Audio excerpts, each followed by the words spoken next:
नमस्कार, स्वागत है आप सभी का ईटी नाउ स्वदेश पर। मैं हूं आपके साथ सौमित्र बुद्धकर। आप देख रहे हैं मार्केट्स पर हमारी खास पेशकश कल की तैयारी। सबसे पहले बता दें आपको क्या खास है आज शो में। 60,000 के पार पहुंच गया है सेंसेक्स। बाहर आ गई है बाजार में। कहां से ये रैली आ रही है, कौन कौन से फैक्टर्स हैं, समझेंगे शो में आगे। कोकिंग कोल की सप्लाई को लेकर कल एक अहम बैठक होने वाली है, उसकी भी कुछ डिटेल्स देंगे शो में। और साथ ही साथ कल के लिए कुछ दमदार ट्रेडिंग आइडियाज को भी शो में करेंगे शामिल। और शुरुआत करेंगे बाजार की खबर से ही। बाजार में आज लगातार 7वें दिन तेजी देखने को मिली और इस तेजी का असर सेंसेक्स और निफ्टी के उछाल में देखने को मिला। 4 महीने बाद सेंसेक्स फिर 60,000 के स्तर को पार कर गया है। निफ्टी भी करीब 119 अंक चढ़कर 17,944 पर बंद हुआ। बाजार में आज के हुए एक्शन की पूरी डिटेल के साथ मौजूद है मेरी सहयोगी मानसी दवे। बिल्कुल, तो एक्शन तो काफ़ी रहा और भरपूर तेज़ी भी बाजार ने दिन भर दिखाई। और टॉप परफॉर्मिंग सेंसेक्स, क्योंकि सेंसेक्स ने 60,000 के पार के लेवल्स हमें दिखाएं। वहीं निफ्टी और बैंक निफ्टी की तरफ से भी अच्छी तेज़ी के बीच ही क्लोजिंग नजर आई। करीब 100 अंकों के ऊपर की तेज़ी निफ्टी में और 200 अंकों के ऊपर की तेज़ी बैंक निफ्टी में भी देखने को मिली। Out performance of course sensex, mid cap और स्मॉल कैप से भी स्टॉक स्पेसिफिक मूव्स काफ़ी नजर आए। आज बाजार में सबसे ज़्यादा तेज़ी प्रदान करने वाले स्टॉक्स, यानी सबसे ज़्यादा तेज़ी में कॉन्ट्रीब्यूट करने वाले स्टॉक्स में बजाज ट्विंस के काउंटर थे। बजाज फाइनेंस और बजाज फिनसर्व में अच्छी मजबूती हमने देखी। दिन भर इन स्टॉक्स में अच्छी तेजी के बीच कामकाज रहा और क्लोजिंग भी इसी तरह बढ़त पर होती हुई दिखी। करीब 6% की तेजी बजाज फिनसर्व में हमने देखी और 3% की बढ़त बजाज फाइनेंस में नजर आई। इसके ठीक पीछे एफएमसीजी प्ले में भी अच्छी तेजी थी। एचयूएल के स्टॉक में मजबूती के साथ ट्रेड्स नजर आए। वही रिलायंस और साथ ही भारतीय एयरटेल ने भी इसी तेजी में कंट्रीब्यूट करने का काम किया। बिकवाली का दबाव, आज ऑटो स्पेस परफॉर्म नहीं कर पा रहे थे, या कह सकते हैं कि अब जो एक्शन दिख रहा था बाजार का उसमें ऑटो स्पेस ने एक बैक सीट, एक छोटा सा ब्रेक ले लिया, क्योंकि हमने देखा Mahindra and Mahindra, Maruti Suzuki, Tata Motors जैसे काउंटर्स में बिकवाली का दबाव। निफ्टी ऑटो इंडेक्स में भी कमजोरी हमने आज के सत्र में देखी। अल्ट्राटेक सीमेंट में बिकवाली देखने को मिली। वहीं टॉप मिड कैप गेनर्स की अगर बात करें, जील का स्टॉक, जी एंटरटेनमेंट, आज ट्रेडिंग सेशन की शुरुआत से जो मजबूती थी, दिन भर मजबूती कायम रही और क्लोजिंग भी अच्छी तेजी के बीच। ट्रेंट और एल&टी टेक्नोलॉजी सर्विसेज, वहीं अपोलो टायर्स, टायर स्पेस में अच्छी तेजी थी और अपोलो टायर्स इसमें आउट परफॉर्म करता हुआ दिख रहा था।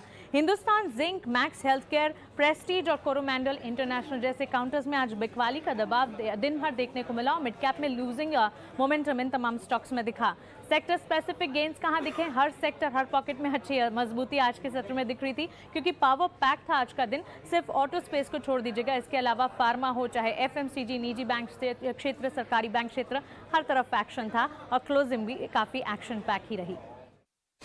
बिल्कुल, तो काफ़ी एक्शन पैक दिन जैसा कि मानसी बता रही हैं, लेकिन क्या ये एक्शन आने वाले दिनों में जारी रहेगा या अब वक्त आ गया है कि बाजार से मुनाफा वसूली कर ली जाए? मेरे दो खास मेहमान जुड़ गए मेरे साथ, आस्था जैन और नितिलेश पावस्कर। आप दोनों का स्वागत है। नितिलेश, आपसे ही करना चाहूँगा शुरुआत। उम्मीद ये थी कि जैसे 60,000 का लेवल सेंसेक्स ने टच कर लिया, शायद 18,000 आज निफ्टी पर भी पहुँच जाए, लेकिन वो तो हुआ नहीं। क्या लगता है कब तक पहुँच जाएगा निफ्टी 18,000 पर? सर, कल पॉसिबिलिटी लग रही है कि 18,000 का लेवल हम लोग छुएंगे और उसके बाद थोड़ा सा प्रॉफिट बुकिंग देखने को मिलेगा। हालांकि पर्सनली मैं मेरे पर्सनल अकाउंट में कुछ पोजीशन शॉर्ट करके बैठा हूँ निफ्टी का। और निफ्टी का अगर हम लोग आवरली चार्ट को देखेंगे तो आवरली चार्ट के ऊपर एक बम्प एंड रिवर्सल पैटर्न बन चुका है और ये इंडिकेट कर रहा है कि थोड़ा सा यहाँ से प्रॉफिट बुकिंग आना जरूरी है। आरएसआई भी अगर हम लोग देखेंगे डेली चार्ट के ऊपर तो ओवरबॉट जोन में जा चुका है, तो एक करेक्शन ड्यू है। तो कल हम लोग अगर देखेंगे कुछ भी गैप ओपनिंग होता है 18,000 के आसपास या फिर 18,000 के आसपास के लेवल छू के, अगर मार्केट में पहले हाफ में अगर रिवर्सल आता है, पहले सेशन में ही रिवर्सल आना चालू कर देगा, तो हम लोग सोचेंगे फिर से 17,600 से लेके 17,550 ये लेवल भी आने वाले समय में देखने को मिल सकते हैं। तो निफ्टी में थोड़ा सा वेट एंड वॉच करें। अभी के लिए ये लेवल जो है वो एग्जैक्टली फ्रेश लॉन्ग करने की सलाह नहीं बिल्कुल होगी। यहाँ पे अपने आप लॉन्ग्स को एग्जिट कर सकते हैं और फ्रेश बिकवाली करने की यहाँ पे राय होगी। फ्रेश बिकवाली करने की सलाह यहाँ पर हो सकता है 18,000 कल टच कर जाए। लेकिन आस्था, आप क्या रिकमेंड कर रही हैं इस समय? कई एक्सपर्ट से जो हमारी बातचीत चल रही है उनका कहना है कि दिवाली तक तो शायद बाजार नए हाईज को छू ले, अपने पुराने जो लेवल्स हैं, हाई लेवल्स, उनको तोड़कर आगे बढ़ जाए बाजार। लेकिन एक बार जब बाजार 60,000 पर पहुंच गया सेंसेक्स और 18,000 पर निफ्टी पहुंचता दिखता है, तो कहीं ना कहीं ऐसा लगता है कि थोड़ा सा सेलिंग कर लेनी चाहिए। आपका क्या व्यू है इस समय? Good evening Soumitra. देखिए, मेरे हिसाब से 18,000 अभी फॉर द टाइम बीइंग एक इमीडिएट रेजिस्टेंस बन के निकलेगा, बहुत स्ट्रॉन्ग रेजिस्टेंस में बन के निकलेगा। तो मेरे हिसाब से वहां तक एक बार जा सकता है निफ्टी का लेवल, लेकिन वहां पे थोड़ा सा डेफिनेटली प्रॉफिट बुकिंग करना चाहिए, क्योंकि जब ये रेसिस्टेंसेस आते हैं तो थोड़ा टाइम तक कंसोलिडेशन में भी जाते हैं। सो ओवरऑल मैं तो यही बोलूंगी कि इसमें 18,000 के आसपास अगर निफ्टी आता है कल किसी भी वजह से, तो थोड़ा बहुत ज़रूर प्रॉफ़िट बुक करने की सलाह रहेगी। ओके, तो बाजार अगर ऊंचाइयों की तरफ बढ़ रहा है तो प्रॉफिट को घर ले जाने में कोई बुराई नहीं है। हम देख रहे हैं कि अच्छी तेजी पिछले कुछ दिनों से चल रही है। इनफैक्ट आज 7वां दिन है जब हमने देखा बाजार में तेजी देखने को मिली। सेंसेक्स जो है वो 4 महीने के बाद फिर 60,000 के अहम स्तर पर पहुंच गया है। लेकिन आखिर इंडेक्स का वैल्यूएशन इस समय कैसा है और सेंसेक्स को इस तेजी में आगे बढ़ाने में कौन कौन से सुपरस्टार रहे हैं, ये एक बार जान लेते हैं। मेरे सहयोगी शरद दुबे मेरे साथ अब जुड़ रहे हैं पूरी डिटेल्स के साथ। बताइए शरद। जी बिल्कुल, 60,000 का इम्पॉर्टेंट आंकड़ा आज दिन के ट्रेड में पार हो गया है। और आप कह सकते हैं कि जो आप कह सकते हैं लग 4 से 5 महीने के बाद ये आंकड़े को जो है टच किया गया है। लास्ट टाइम जो 60,000 का जो क्लोजिंग बेसिस पे आंकड़ा देखे थे वो अप्रैल 5 को रिकॉर्ड किया गया था। अब अगर देखा जाए तो ऑलमोस्ट 3 से लेकर 4% जो है अपने लाइफ टाइम हाई से दूर है सेंसेक्स। अब देखा जाए तो ऑलमोस्ट 700 पॉइंट्स या 800 पॉइंट्स की जो है on an aggregate basis points पे जो है सेंसेक्स अपने लाइफ टाइम हाई से दूर है। लेकिन कुछ अहम जो आप कह सकते हैं कि स्टॉक्स है जो आपके सेंसेक्स के जो बहुत अच्छा परफॉर्मेंस किए जून 17 के लो से, अब सेंसेक्स खुद जो है लगभग 18% जो है उन जून लो से अभी भाग चुका है। तो जो अहम 5 स्टॉक्स है उसमें हम देख सकते हैं Asian paints, Bajaj Finserv, IndusInd bank, ये सारे स्टॉक्स जो है 30% के ऊपर का ग्रोथ दिए हैं। इसके अलावा बजाज फाइनेंस भी हैं और ऑटो स्पेस से M&M भी है। यहाँ पे भी देख सकते हैं 29 to 34% का ग्रोथ देखने मिला है। और वैल्यूएशंस की भी थोड़ी अगर बात कर लेते हैं आगे जाते हुए, यहाँ पे जो है सेंसेक्स के जो EPS अर्निंग्स है यहाँ पे ग्रोथ का अनुमान है। और याद रखिए 12 महीने के फॉरवर्ड के आंकड़े हैं, तो यहाँ पे EPS जो है बढ़ के 2893 से बढ़ के 3485 तक होगा। हालांकि वैल्यूएशंस थोड़ी ज़रूर सॉफ्ट होंगी आगे जाते हुए। अभी 21 टाइम्स ट्रेड कर रही है, अगले 2 साल में जो है एक्सपेक्टेड है कि 17 गुना होगा। ओके, तो ये है इस समय पूरे सेंसेक्स की तस्वीर। 60,000 का लेवल आज क्रॉस किया और वैल्यूएशंस आपके सामने रखे हैं। देखते हैं ये तेज़ी कब तक जारी रहती है। मेरे दोनों मेहमान कह रहे हैं कि आपको इन हायर लेवल्स पर कुछ प्रॉफिट घर ले जाना चाहिए तो ही अच्छा रहेगा। चलिए स्टॉक स्पेसिफिक चर्चा शुरू करते हैं और आज की एक खबर पर सबसे पहले रुक करेंगे। आरती ड्रग्स में हमने देखा कि आज करीब 12% तक की जोरदार तेज़ी देखने को मिली। दरअसल चीन से होने वाली एक एंटीबायोटिक मेडिसिन के इम्पोर्ट पर ड्यूटी लगाने के आसार हैं, जिससे शेयर में खरीदारी हो रही है। ईटी नाउ स्वदेश ने आज कंपनी के CFO आधीश पाटिल से बातचीत की। उन्होंने बताया कि सरकार के इस फैसले से कंपनी का मार्केट शेयर भी बढ़ेगा और चीन से होने वाला इंपोर्ट पूरी तरह से खत्म हो जाएगा। ओफ्लॉक्सासिन का मार्केट देखा जाए तो अराउंड 60% मार्केट अप्रोक्सीमेटली इंडिया का आरती ड्रग्स के पास होगा, जो कि हमें ऐसे लग रहा है कि अभी जो एंटी डंपिंग ड्यूटी प्रपोज की गई है वो ofloxacin acid and O ester ये तीनों पे लगाई गई है। और ये तीनों प्रोडक्ट हम इन हाउस मैन्युफैक्चर करते हैं, तो जिसके वजह से होपफुली हम लोग का मार्केट शेयर भी बढ़ेगा। चाइनीज इंपोर्ट्स तो बिल्कुल जीरो कर देंगे मोस्ट प्रोबेबली, और इवन डोमेस्टिक कंपटीशन से भी शायद थोड़ा मार्केट शेयर हमारे हाथ में आ सकता है। तो आस्था, मैनेजमेंट काफ़ी बुलिश है। सरकार ये एंटी डंपिंग ड्यूटी लगा देती है तो उसके बाद हमने देखा कि आज बाजार ने भी रिवॉर्ड ही किया। क्या कॉल है इस समय आपका आरती ड्रग्स पर? जी बिल्कुल, देखिए आरती ड्रग्स के लिए एक पॉजिटिव है, और आरती ड्रग्स देखा जाए तो की थेरेपेटिक एरियाज में है, जिसमें ये एंटी डायबिटिक भी मेडिसिन यहाँ पे बनाते हैं। मेरे हिसाब से ये काफी पॉजिटिव एक स्टेप होगा कंपनी के लिए। ऑल्दो जब इन्होंने Q4 के नतीजे लास्ट ईयर के पेश किए थे, थोड़ा सा कॉन्ट्रैक्शन हमने ग्रॉस मार्जिन में देखा था, पर वो अक्रॉस द बोर्ड का फैक्टर था, पर्टिकुलर कंपनी के साथ नहीं था। और ये जो यहाँ पे डेवलपमेंट हुआ है, मुझे लगता है कि कंपनी के लिए काफी एक बढ़िया अपॉर्चुनिटी के तौर पे निकलेगा, और मेरे हिसाब से ये पॉजिटिव मूव है। इसमें मैं अभी तो होल्ड करने की ही सलाह दूंगी। तो आरती ड्रग्स को मेरे हिसाब से जिन्होंने भी लिया हुआ है वो होल्ड कर सकते हैं। यहाँ पे जो हमें लेवल्स देखने को मिलेंगे लॉन्ग टर्म में, वो तकरीबन मेरे हिसाब से अभी तो 500-520 के रहेंगे।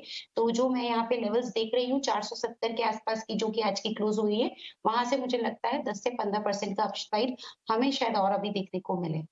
से 15% का अपसाइड और देखने को मिल सकता है। नितिलेश, क्या आपको लगता है इन लेवल्स पर एंट्री करनी चाहिए 470 पर आरती ड्रग्स में, या फिर कुछ रुके, क्योंकि स्टॉक आज एक दिन में काफी चल चुका है?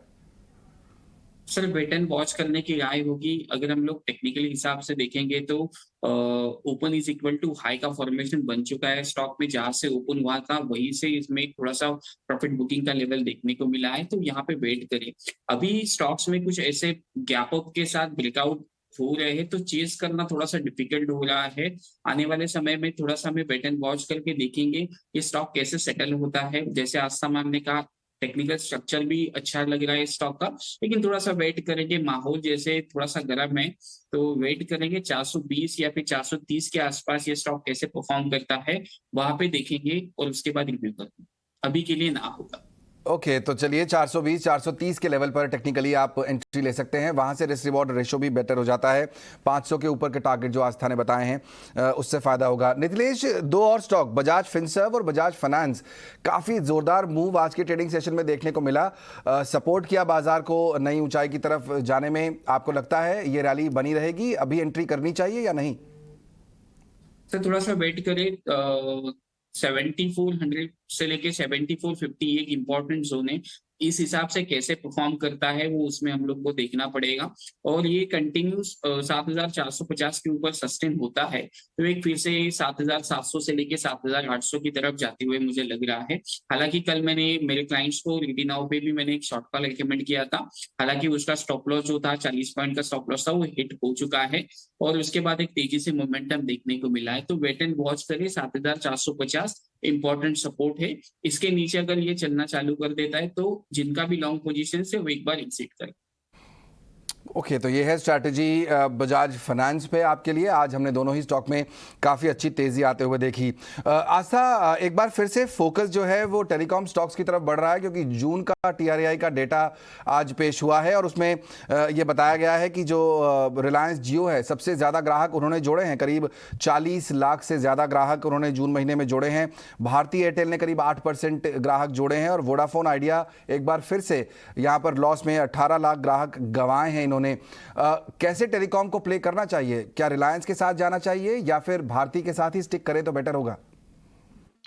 देखिए, रिलायंस के साथ दूसरे वर्टिकल्स भी यहाँ पे काफी ज्यादा एक इम्पोर्टेंट रोल प्ले करते हैं, तो वो तो एक काउंटर अपने आप में ही काफी अट्रैक्टिव लगता है। तो वो तो एक लॉन्ग टर्म प्ले है और उसमें जब भी डिप्स मिलते हैं तो बिल्कुल खरीदारी ही करनी चाहिए। जहां तक बात आती है भारती और वोडाफोन की, तो वोडाफोन में देखिए, एक तो जो नतीजे आए थे वो वैसे ही उन्होंने मिक्स नतीजे यहाँ पे दिखाए थे, क्योंकि जो भी टैरिफ हाइक हुआ था उन्होंने पास भी किया कस्टमर्स को, लेकिन फिर भी वो मार्जिन उन्होंने क्वार्टर ऑन क्वार्टर पे नेगेटिव दिखाए। तो वोडाफोन के लिए जो सबसे इम्पोर्टेंट चीज अब रह गई है कि वो किस तरह से कैपिटल अपने फंड्स को रेज करते हैं, इनके जो प्लान्स हैं उसको मीट आउट करने के लिए, क्योंकि फंड्स की अब जरूरत है 5G जो है उसके लॉन्च के लिए, 4G का जो ऑलरेडी नेटवर्क है उसके एक्सपेंशन के लिए। तो वोडाफोन इसलिए एक तरफ साइड में हो जाता है क्योंकि वहां पे उसकी अपनी ही इंटरनल फैक्टर्स वर्क कर रहे हैं जो उसको अभी तो इतना अट्रैक्टिव नहीं बनाते हैं।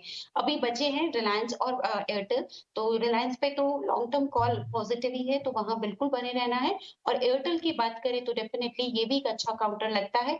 मेरे हिसाब से लॉन्ग टर्म में 800 तक के लेवल्स हमें ये काउंटर दिखा सकता है। तो एयरटेल पे मैं पॉजिटिव हूँ और रिलायंस पे भी मैं पॉजिटिव हूँ। वोडाफोन के लिए मेरे हिसाब से नई खरीदारी नहीं करनी है, लिया हुआ है तो होल्ड करें। ओके, तो बहुत ही क्लियर यहाँ पर स्ट्रैटेजी। रिलायंस और भारती, ये दो आप बाय करके चल सकते हैं। यहाँ पर पॉजिटिव रुख दिखाई दे रहा है। वोडाफोन में नई खरीदारी नहीं करनी है। अगर आपने लिया हुआ है स्टॉक तो होल्ड कर सकते हैं। ये है स्ट्रैटेजी, कैसे आपको पूरे टेलीकॉम स्पेस को प्ले करना है। कुछ बड़े फंड हाउसेस की बात कर लेते हैं। हमने देखा कि SBI म्यूचुअल फंड ने जुलाई में क्या क्या खरीदारी की है और क्या बिकवाली की है, कौन से स्टॉक्स में उनका इंटरेस्ट बढ़ा है और किस में कम हुआ है। एक बार फिर शरद जुड़ रहे हैं हमारे साथ ये पूरी डिटेल्स के साथ। बताइए शरद। जी हाँ, फोकस में रहने वाली भारत के सबसे बड़ी mutual fund house SBI mutual fund में, और यहाँ पे इनकी इक्विटी एक्सपोजर जो है 4 लाख करोड़ के ऊपर है और टोटल एक्सपोजर देखा जाए तो फाइनेंशियल्स और IT में है। अगर मंथ ऑन मंथ बेसिस में देखें तो लार्ज सेक्टर बाइज में बैंकिंग और टेक्नोलॉजी आई है, और यही लार्ज सेक्टर सेल्स में देखें तो मटेरियल्स और कम्युनिकेशन सेगमेंट में जो है चेंजेस देखने मिली है। अब 3 स्टॉक्स की अहम एडिशन हुई है। सबसे पहला है थंगम हिल ज्वेलरी, यहाँ पे लगभग 9 लाख शेयर्स का एडिशन हुआ है।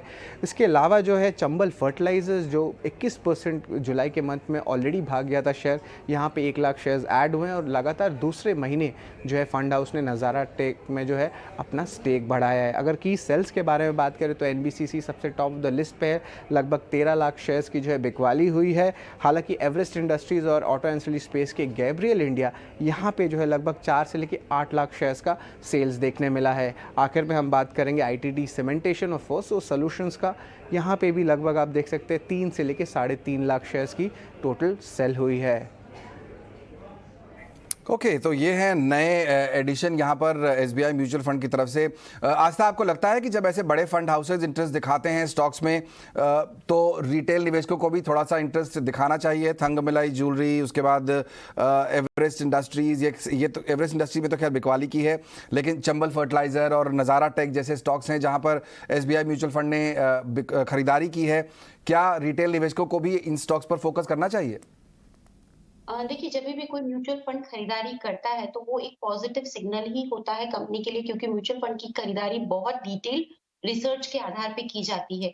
लेकिन रिटेल निवेशकों को एक चीज का ध्यान रखना चाहिए कि उसमें वो एक लॉन्ग टर्म प्ले के हिसाब से म्यूचुअल फंड खरीदारी करते हैं तो शॉर्ट टर्म में रिटर्न मिलेगा, वैसा नहीं सोचते हुए, और लॉन्ग टर्म में एक अच्छे स्टॉक हो सकते हैं इस हिसाब से सोचते हुए उसको लॉन्ग टर्म प्ले के हिसाब से देखना चाहिए। दूसरी तरफ अगर मैं यहाँ पे बात करूँ तो फर्टिलाइजर सेक्टर अभी बहुत तेजी में है, क्योंकि इंडिया ही नहीं इंटरनेशनल लेवल पे फर्टिलाइजर्स के दाम बढ़े हैं, जिसका कि फायदा घरेलू कंपनियों को भी यहाँ पे हुआ है। तो फर्टिलाइजर सेक्टर डेफिनेटली क्योंकि काफी अभी अच्छा लग रहा है, तो वहां पे अगर कोई भी खरीदारी हुई है तो मेरे हिसाब से एक निवेश का मौका इधर भी देखना चाहिए। ऑल्दो जो हमारी पिक है फर्टिलाइजर स्टॉक में वो Coromandel international on the top है, तो मैं वहां पे ज्यादा पॉजिटिव हूँ। आज के ट्रेडिंग सेशन में थोड़ा सा वीक था, लेकिन ये एक तरह से लीडर है। और जब फर्टिलाइजर कंपनियों की एक बात और अच्छी है कि अगर वो डाइवर्सिफाई करने लग जाते हैं केमिकल्स की तरफ, क्योंकि केमिकल बिजनेस एक हाई मार्जिन बिजनेस होता है।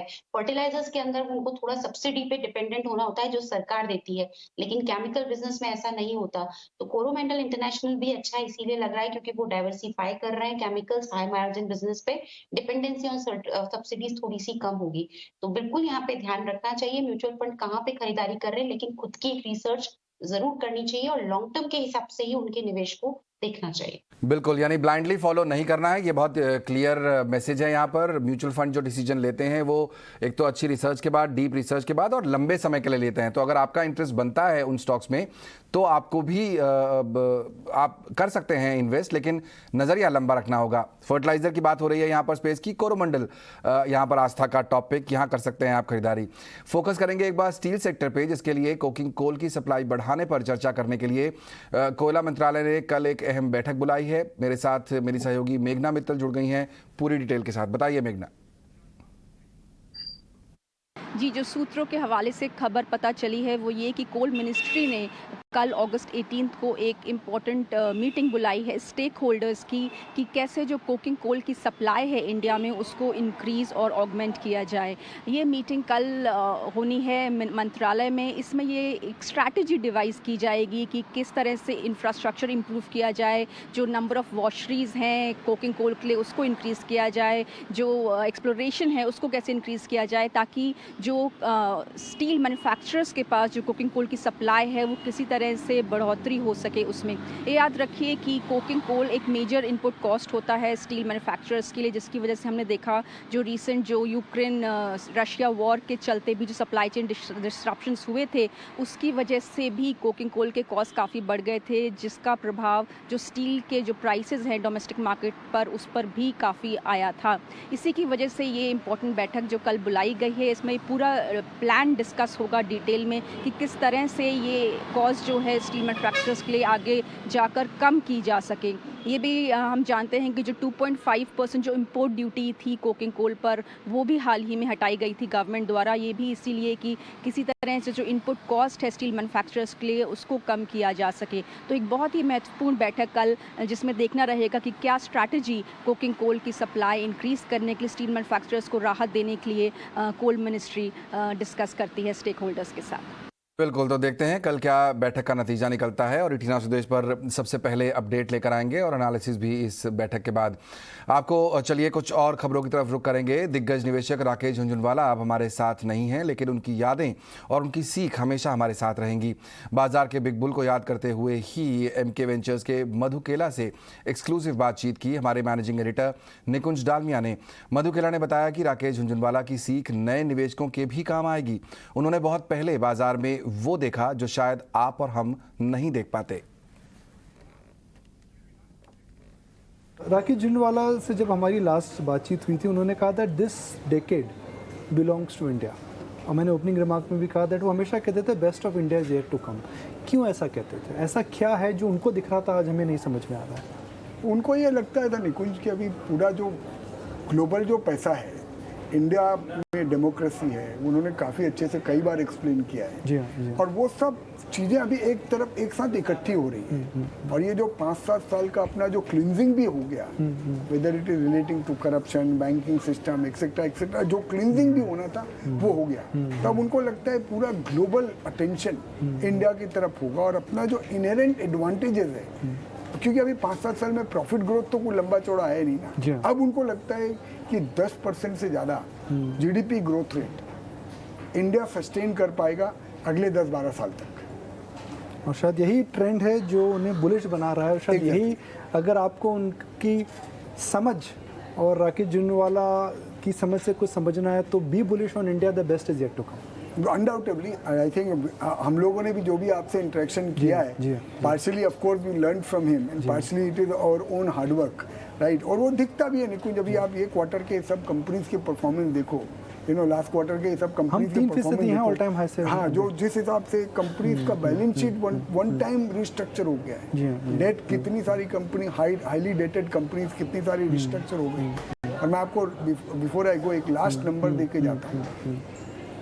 2015 और 2022 के बीच में 16.5 लाख करोड़ रुपया का बैंकिंग सिस्टम में क्यूमुलेटिव प्रोविजन हुआ है।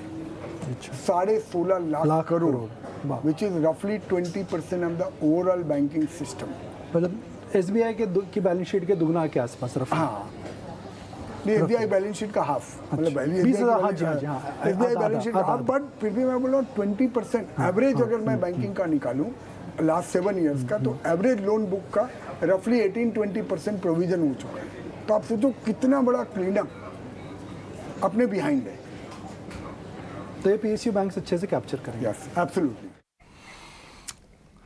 तो बिल्कुल ये वो सीख हैं जो आने वाले कई सालों तक हमारे और आपके साथ रहेंगी। चलिए जाते जाते हमारे मेहमानों से भी ये पता कर लेते हैं कि कल के ट्रेडिंग सेशन में वो कौन से स्टॉक्स पर बेट करने वाले हैं। वक्त है वीआईपी शेयर्स का।